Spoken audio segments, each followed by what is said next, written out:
The news is at former Senator Sekai and Holland's house in Avondale.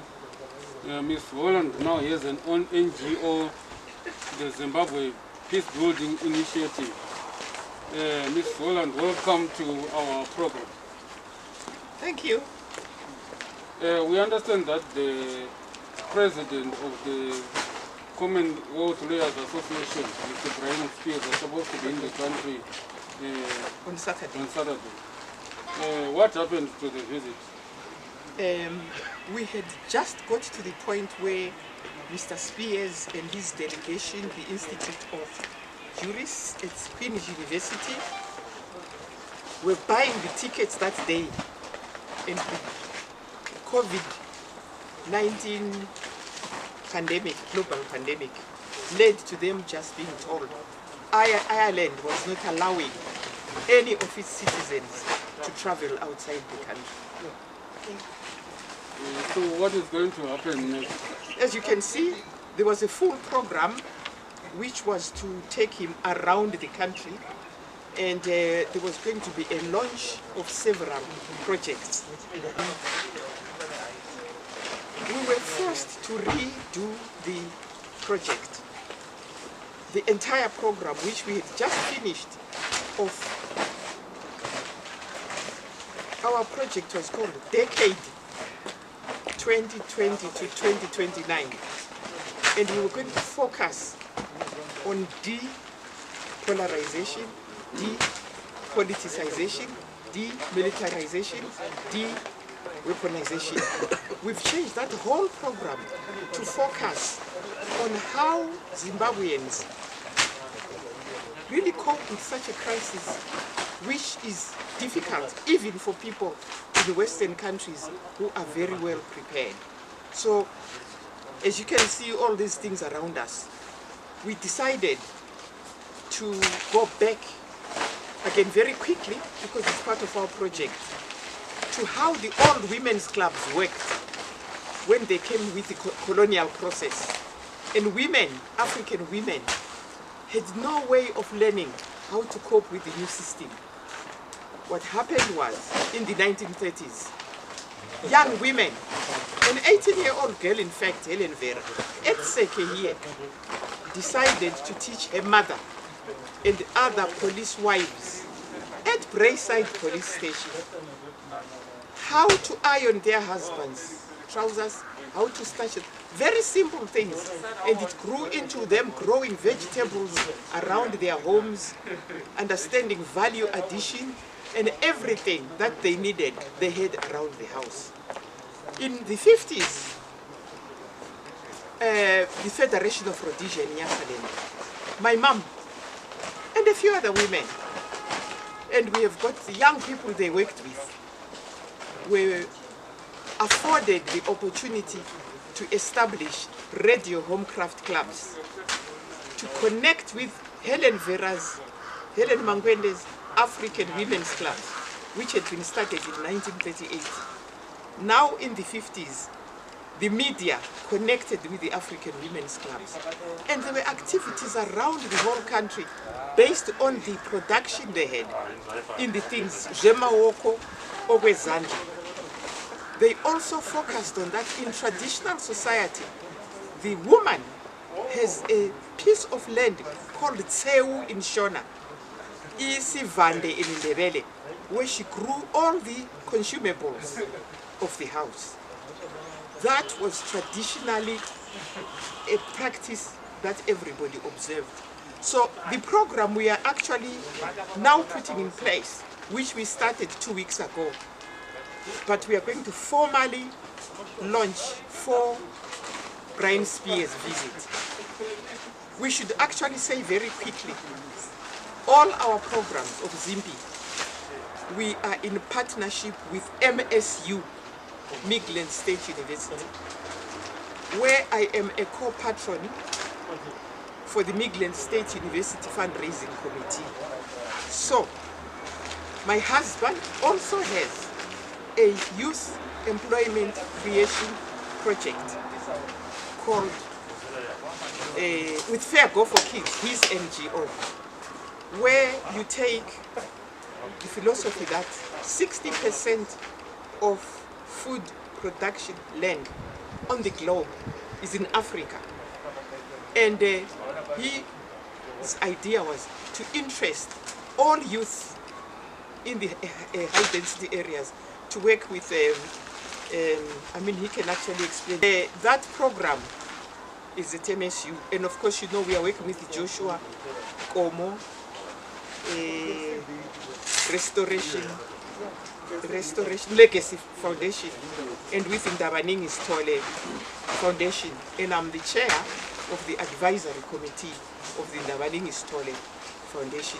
So all these small organizations want to find how we can, as Africans, use our own cultural roots and the strength of them to build very slowly our strength, because we are now on our own.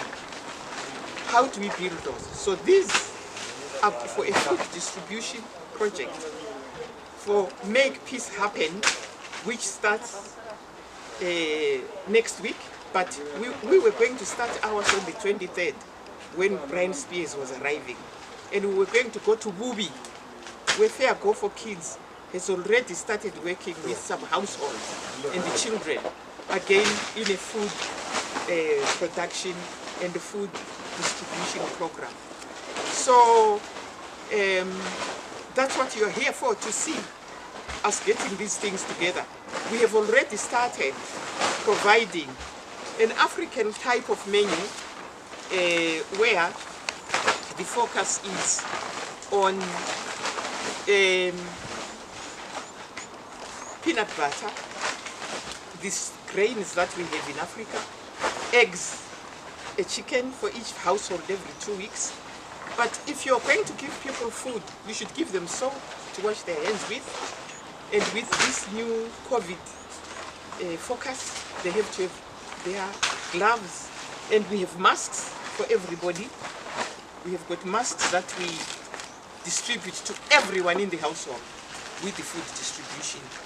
What we are looking towards is getting for each household a hoe, a pick, a clipper, a fork, a wheelbarrow, those things that you need for gardening around you.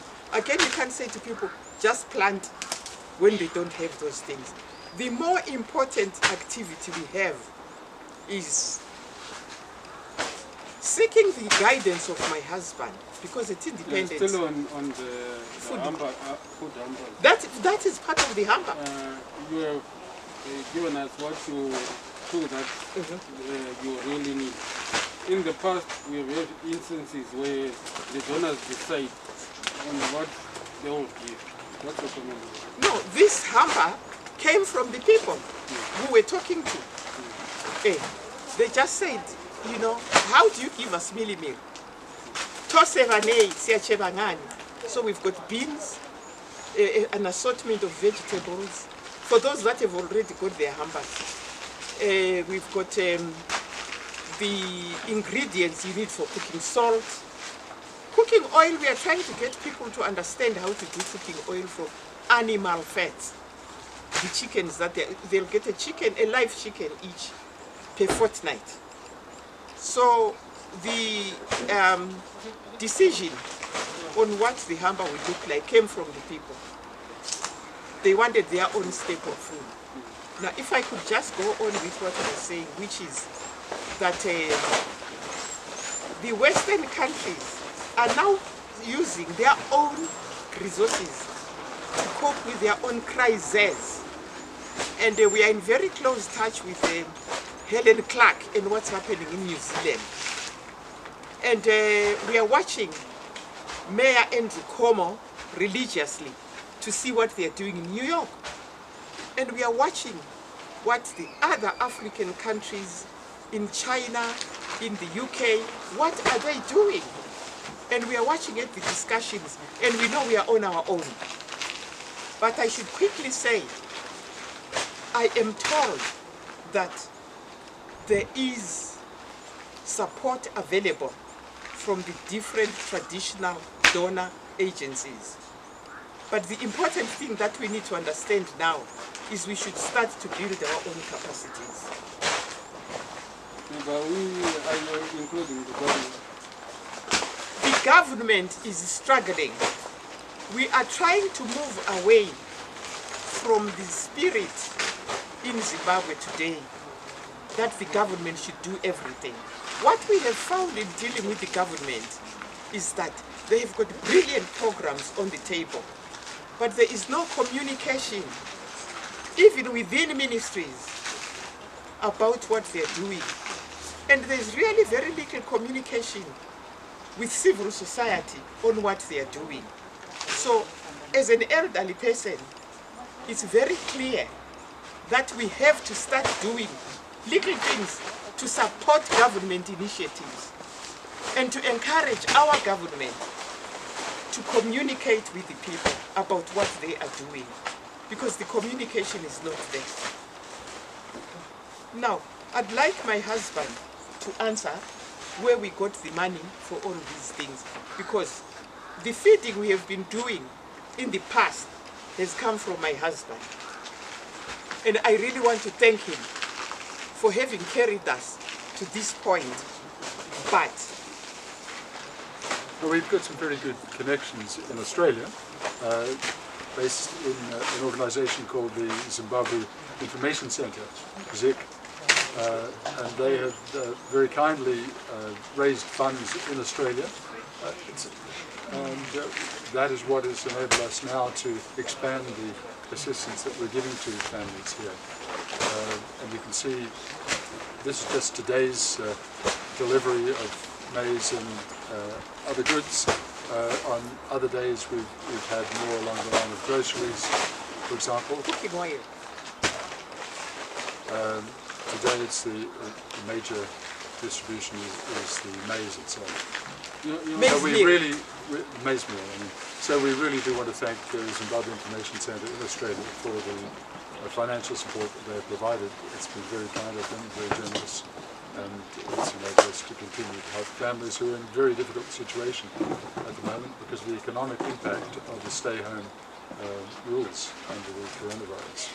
Your family has been helping a lot to vulnerable people. What inspires you and your wife to do this? Well, I think in my case it's a family tradition. My father was a diplomat and he was always interested in assisting in whatever country that he was based. I can think particularly of work that he did in India, for example, to set up a health centre for children in the slums. He used to walk through the slums every day from his apartment to the office, and he just noticed the conditions there. And that organisation that he must have set up some 50 years ago is still going strong, called Abnalia. And I like to think that I'm working along similar lines, providing support where I can.